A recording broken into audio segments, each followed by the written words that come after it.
East Midlands today can reveal that the school at the centre of two terrorism trials was the old Burleigh College in Loughborough. A former pupil hoarded weapons and wrote details about how he'd go back and try and copy the notorious Columbine Massacre. During Michael Piggin's trials, we couldn't report any details that might identify two of his friends.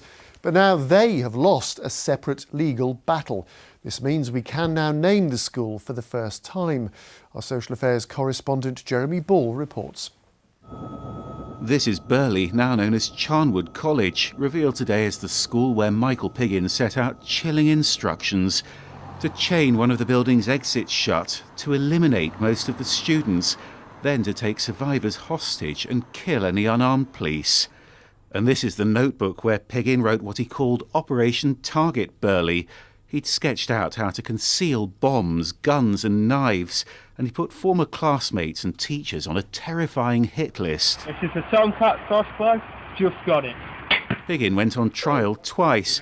Both juries failed to reach verdicts about whether he was guilty of preparing a terrorist attack, but he admitted committing explosives offences with two teenage friends. I know great people of the United Kingdom. Those friends were Jacob Crouch and Ryan Towell, who made this video with Piggin. They ended up on his hit list after trying to talk him out of staging what he called a new Columbine plot.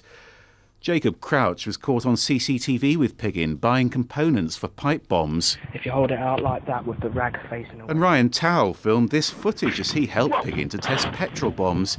Today they can be identified after losing a long legal battle for lifetime anonymity. This is the URA. It's 3 years since they were arrested after police raided Michael Piggin's bedroom and found weapons that matched his notes about a Burleigh College attack.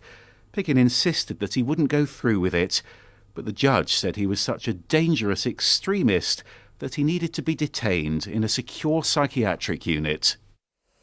Well, Jeremy's here with us now.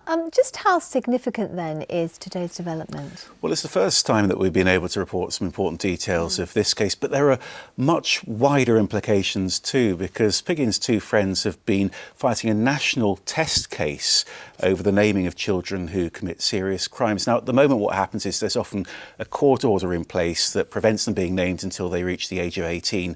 But a children's charity called Just for Kids Law has been trying to change it so that they get anonymity for life. Well, clearly they must have failed in that. What's happened?